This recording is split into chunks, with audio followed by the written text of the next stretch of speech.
I work for a non-profit in a fairly large city in the New England area. Think bigger than most Midwestern cities, but nowhere near as big as New York City.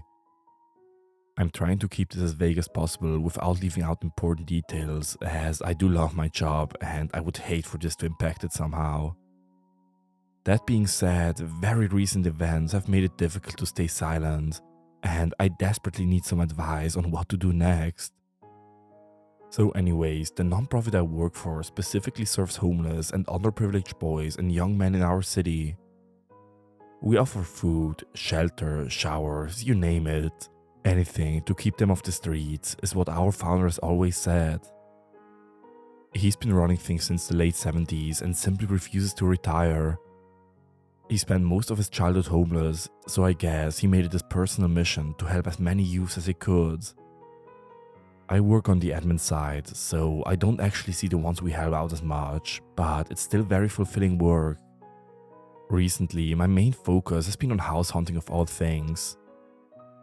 We've long since outgrown our current facilities in the city. With some creative thinking, we've been able to make it work longer than it probably should have, but now we're at the point where we've been forced to turn some kids away. We all hate it, most of all the owner. So we decided to find some room in the budget and put it towards finding a second location. My budget was pretty restrictive, especially considering how much space we needed. For this and a few other reasons, we decided to look in more of the rural areas outside of town. It takes a couple hours to get out of the urban sprawl, but after that it pretty abruptly falls into forest and farmland. Growing up in the city myself, it honestly feels like driving on an alien planet, but I can't deny how peaceful it is. After a few months with absolutely zero listings in our price range, I finally found one that we could afford and that wasn't too far away. It was a big ranch-style home on a few acres all to itself. It even had a barn that we could probably repurpose into additional lodging at some point. The price seemed almost too good to be true, but the house did need some serious work just looking at the pictures, and I was sure even more would be found during an inspection. Me and a few other members of the admin team drove out that same day to take a look. The realtor selling the place was your textbook small town celebrity. As we met with him, he greeted every other person by name as they passed by on the street, and when we asked about the work needing to be done on the house, he rattled off a list of dozen contractors in the area that he knew personally. He had a big smile and a way of talking that made me feel like we had already bought the place. The realtor told us the history of the lot, how it had been owned by a prominent local family for generations. Multiple members of the family had served as mayors or judges in the town going back over 200 years. The family even had a small church built on the property back in the early 1800s. The only church in town for quite a while. Unfortunately, it had been demolished back in the 1930s. He said the foundation is still in the wooded area of the lot somewhere, though it's pretty much entirely grown over with grass and other foliage now. I asked why the family had decided to sell the place after so long, and he told us how the only remaining descendants had passed away recently with no apparent heirs, and they willed it and everything else they had to the town. There was some push from the locals to turn it into a museum, but the city council didn't figure they really had the tourism draw to keep such a thing going. The realtor said he was surprised to hear back on the listing so quick, since everyone seems to be moving to the city, not so much the other way around. We asked a few more questions and pretended to take the night to mull it over, but we were already sold. Even after the inspections and all the estimates, it still came in just under budget. It needed a lot of work for sure, but it had that rustic charm, or maybe the realtor was just really good at selling things. The other admins were already drawing up plans of how everything would be situated and the best ways to utilize the space. We called him back first thing in the morning. We closed on it just over a month ago. Since then, I've mainly been in charge of going out there and meeting with and checking on contractors as we get the place fixed up. The goal is to have it ready before the holiday season, as that always tends to be a busy time of the year for us. Things have been progressing smoothly aside from a few hiccups here and there. I normally go up every few days for an hour or two, Last weekend, I drove up as usual on Friday to take a look. We have electrical and plumbing fully finished now, and after some work on the north-facing wall that was just completed, the home is now officially inhabitable. It still needs new flooring in most of the house, a new AC and furnace, new hot water heater, new light fixtures, etc. But just being able to live in it felt like a pretty significant milestone. I had a busy morning, so I got there a little later than usual this time, and within the hour, the workers had packed up and left for the day. I knew if I left then, I would just be sitting in rush hour traffic for hours. So I figured this would be the perfect time to get some updated pictures to send the rest of the team. So I spent the next hour or so walking around and snapping pics of the progress. After I finished up, the sun had started to set, so I decided to head out. That is, until I realized that I must have driven over a rogue nail on my way into the driveway. My front left tire was completely flat. Lovely. And of course, that tire was already the spare. That's on me, I guess, but I will say that the work I do doesn't exactly afford me a ton of extra cash each month. For this same reason, I was also hesitant to call somebody out to tow me who knows how far the nearest tire shop that was still open. And so I made the decision to test out just how inhabitable the place really was. I had some old blankets in the trunk and an extra phone charger. It would be kinda like camping, I thought, or at least as close as a city boy like me ever had experienced. I called the others at work and let them know, half hoping one of them would offer to drive out and pick me up. No luck. While I still had some light, I walked back down the winding driveway to close the main gate by the road. Then I brought the blankets in from the car and set up the small sleeping area in the living room. All in all, it was comfortable enough. It was a bit drafty and the place creaked and moaned like any old house. I also found the moonlight peeking through the thick forest a little unsettling. The way the trees moved in the wind made my mind play tricks on itself, seeing figures in the tree trunks and movement in the branches. I wished we had curtains I could pull shut to stop the shadows from dancing across the floor and all around me. I walked around the house to make sure everything was shut up and locked before I crawled into my homemade floor mattress and tried to go to sleep. A few hours later, I woke up abruptly.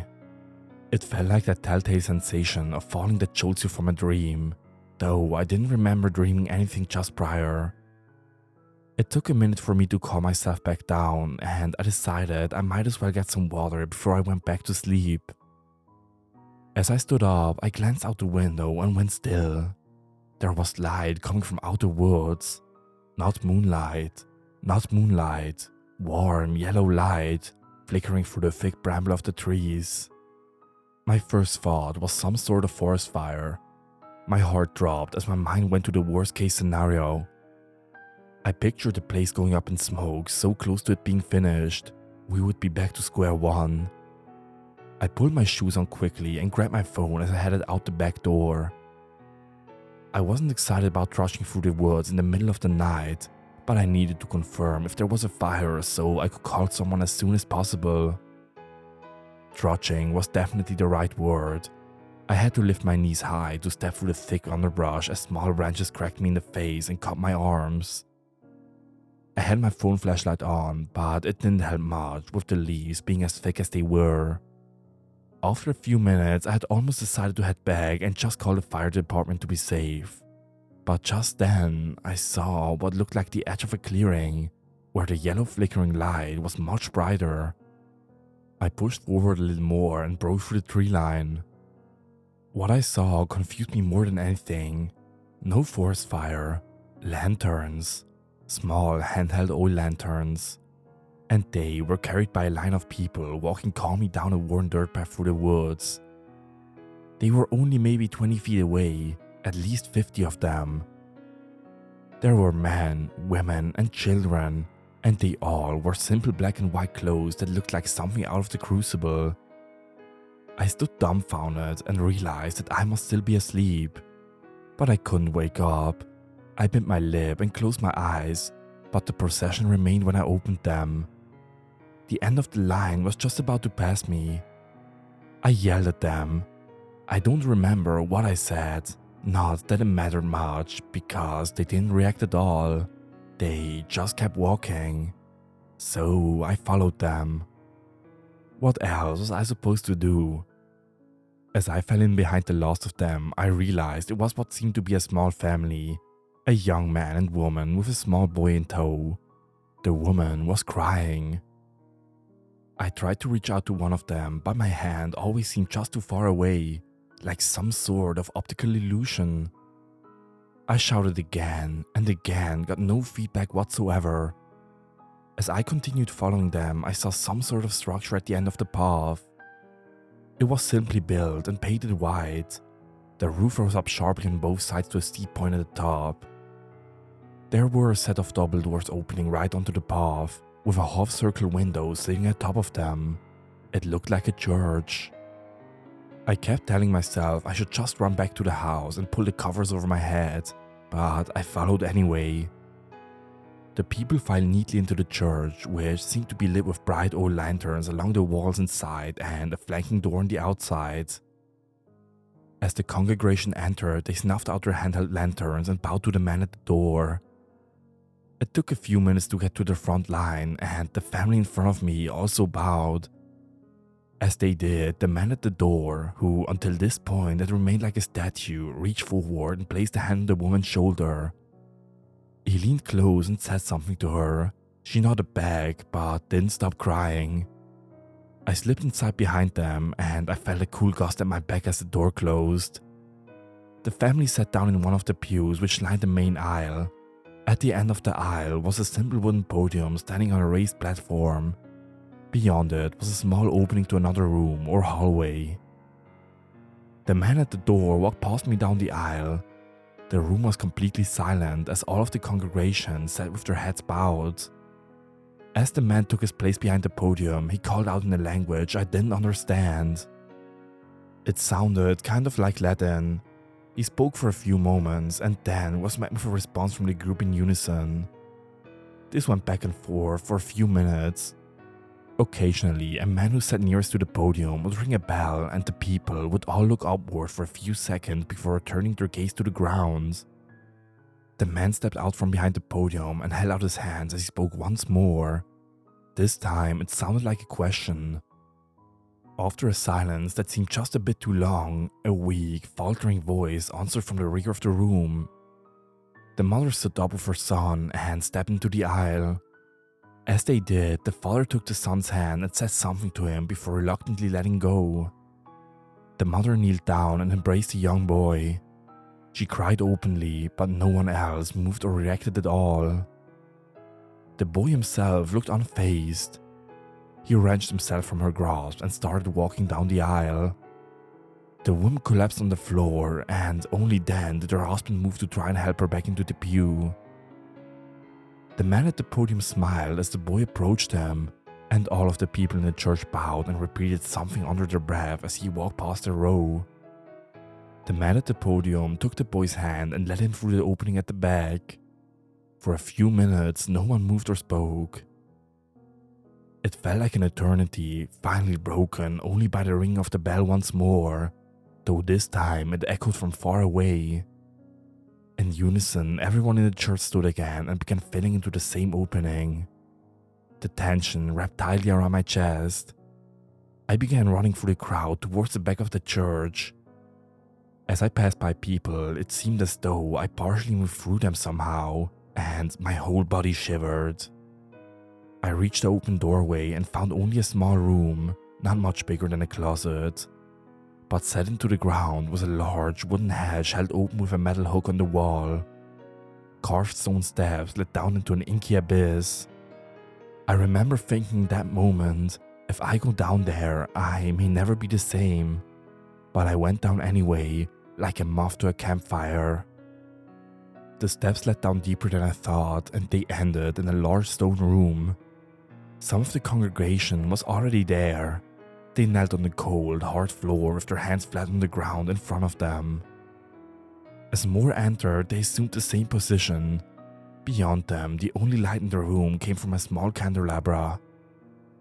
The boy lay on the altar with his eyes closed and his arms crossed over his chest. The man from the podium stood behind him and chanted something as he held a small metal pitcher above his head. On the wall behind them was a taxidermied bullhead with great big horns. Only the bottom of it was half lit by the candles, and even glancing at it made me feel an overwhelming sense of dread. I looked away just in time to see the last of the group entering and kneeling down. It was the mother and father. They both moved as if partially comatose, almost trance-like. The man at the altar spoke once more. This time there were no responses from the group. Every few sentences he would stop and pour something from the pitcher onto the child in front of him. It looked clear, but it was thicker than water. The boy didn't react, even as the man poured the liquid all over his face. After this repeated a handful of times, he unpended the pitcher entirely and emptied it. He then turned from the boy and faced the bullhead mounted on the wall. He spoke once more, again sounding like a question, before he joined everyone else kneeling on the ground with his hands forward. In a moment, all the air in the room seemed to evaporate. I couldn't breathe, and it sounded as if I was in a vacuum. My heart seemed to beat irregular, and I nearly fell onto the ground. And then I heard it, or felt it, or sensed it. I don't know. Something in the silence, a more intense pressure, like something pushing on my eardrums and my eyes at the same time. I tried to gasp as I felt my lungs flatten in my chest. I saw some of the people on the floor start to react similarly, and at the height of everything, I saw the candelabra tip over on its own and fall onto the altar. All at once, a cacophony of silent sound erupted in the small room. The boy's body erupted in flames. People screamed, some in terror, though most in some sick sense of euphoria. The flames licked up onto the ceiling and spread along it, buffing the whole room in a radiant heat. The boy's body convulsed and flailed. The man at the altar laughed as he danced around with glee, and the flames parted just enough to see the bull's head on the wall, fully illuminated in the dark hue. For a split second, I swear I saw it move. My senses caught up to me, and I ran from the room faster than I ever moved before. I flew up the stairs, taking 2 or 3 with each stride. The screaming and laughing did not die behind me. As I reached the top of the steps, I was relieved to find the hatch still open, and even more relieved to see the front door to the church once again open to the far end of the aisle. I continued running, nearly tripping and falling around the podium in my mad scramble. I never looked back, even as I found myself once again on the dirt pathway. I just kept running, even when I no longer knew where I was or where I was going. The path eventually ended, and I found myself back in the thick mass of trees. They cut into me even sharper than before as I pushed through frantically. By some miracle, I happened to spy the house again through the leaves. I ran inside and locked the door. I crawled into my blankets and stayed there unmoving for some length of time. After a while, I worked up the courage to glance out the window again for just a second. No light in the woods, nothing to see. I retreated to my safe space again. I didn't move until I saw the sunlight through the threads of the sheets. That's where I am now, sitting on the floor in this empty house, wrapped in tattered old blankets. If I had fallen back asleep afterwards, I would have written it off as a nightmare, but I had the fresh cuts on my arms and legs and still wet mud on my shoes to prove otherwise. I don't know how, but it was all real. More real than anything I've ever experienced. I don't know what to do. Should I call the police? I want to tell the others at work, but I know they'll just think I've lost it. Part of me thinks I should go back there and see if anything is still there, get some pictures or something, but the thought of going back there makes me sick. There's something in the woods, and I think it's been there for a long, long time.